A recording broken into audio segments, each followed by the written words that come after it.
लाल सागर के बारे में माना जाता है कि यहाँ जो भी महाशक्ति युद्ध में फंसी उसका विनाश हो गया।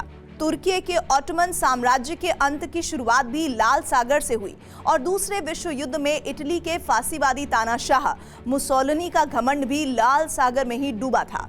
महाशक्तियों के लिए कितना खतरनाक है लाल सागर, देखिए टेली सीरीज का एपिसोड युद्ध द्वार, द फेटल फ्रंटियर।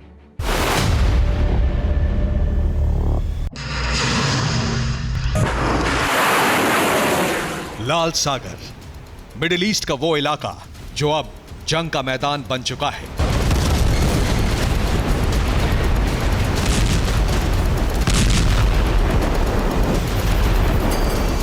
यमन के हूती विद्रोहियों के तेवर जितने डरावने हैं, उससे भी ज्यादा खौफनाक है लाल सागर का जंग का रिश्ता।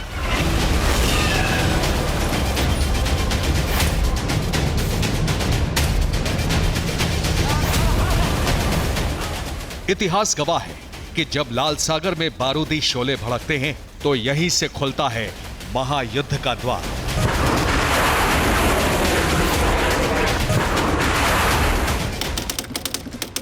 सात जनवरी 1912, कुनफुदा की खाड़ी, लाल सागर, वर्तमान सऊदी अरब।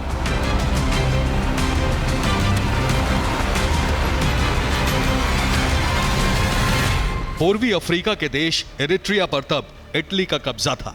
तुर्की के ऑटोमन साम्राज्य की नजर इरिट्रिया पर थी, जिसकी सुरक्षा के लिए इटली की रॉयल नेवी के युद्धपोत लाल सागर में सितंबर 1911 से ही गश्त लगा रहे थे।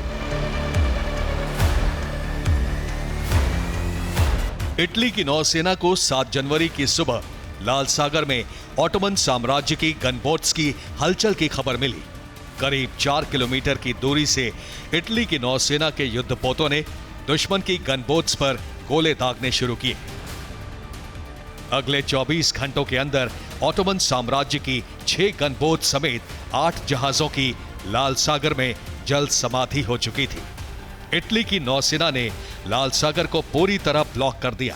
करीब 10 महीने बाद ऑटोमन साम्राज्य ने हार मानकर समझौता कर लिया।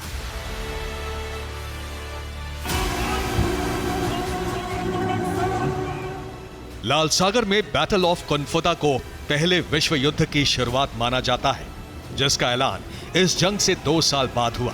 लाल सागर में इटली ने ऑटोमन साम्राज्य को जो चोट पहुंचाई थी, उससे ऑटोमन साम्राज्य फिर कभी नहीं उबर पाया और पहले विश्व युद्ध के खत्म होने के साथ ही मिडिल ईस्ट से लेकर यूरोप तक फैले ऑटोमन साम्राज्य का हमेशा के लिए खात्मा हो गया।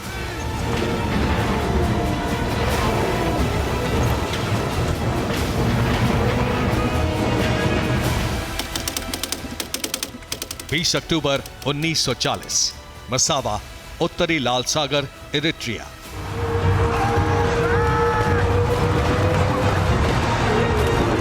जिस लाल सागर में ऑटोमन साम्राज्य को पस्त करके इटली महाशक्ति बनकर उभरा था, उसी लाल सागर में इटली के पतन की शुरुआत दूसरे विश्व युद्ध में हुई।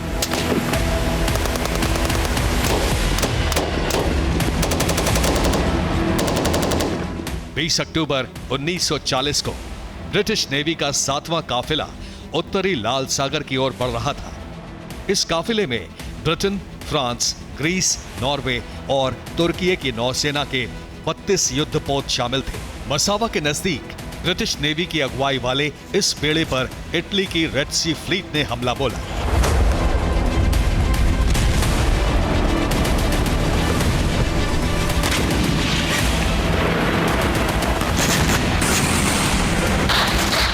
यह हमला 3 तरफा था। एक तरफ इटालियन नेवी के युद्धपोत गोले दाग रहे थे, तो दूसरी ओर इटालियन रेड सी फ्लीट की पनडुब्बियों से ब्रिटिश नौसेना को निशाना बनाया जा रहा था और आसमान से इटली की वायुसेना बम गिरा रही थी। यह हमला इटली की रेड सी फ्लीट को बहुत महंगा पड़ा। 24 घंटे के घमासान में इटली की नेवी के 4 डिस्ट्रॉयर युद्धपोत बर्बाद हो चुके थे। ब्रिटिश नेवी के कॉन्वॉय नंबर BN7 से पस्त होने के 4 महीने बाद इटली की नौसेना ने लाल सागर में एक बार फिर जोर लगाया। इटली की नौसेना ने 2 और 3 फरवरी 1941 की रात ब्रिटेन के मालवाहक जहाजों के काफिले को मसावा के पास ही निशाना बनाने की कोशिश की। इस बार ब्रिटेन के काफिले में 39 जहाज थे, जिनकी सुरक्षा के लिए ब्रिटिश नेवी के क्रूजर और डिस्ट्रॉयर तैनात थे।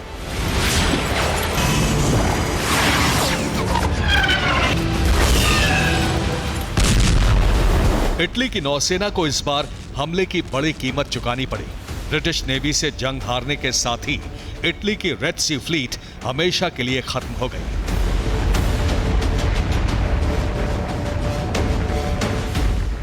पहले विश्व युद्ध में ऑटोमन साम्राज्य के पतन की शुरुआत लाल सागर से हुई, तो दूसरे विश्व युद्ध में लाल सागर में हारने के बाद इटली में मुसोलिनी की फांसीवादी सत्ता का दर्दनाक अंत हुआ। अब लाल सागर से ही नए महायुद्ध की दस्तक पूरी दुनिया में गूंज रही है। ईरान के समर्थन के दम पर हूती विद्रोही यहां अमेरिका और इजराइल पर हमले कर रहे हैं। ये आशंका लगातार गहराती जा रही है कि कहीं लाल सागर की लड़ाई तीसरे विश्व युद्ध में तो नहीं बदल जाएगी।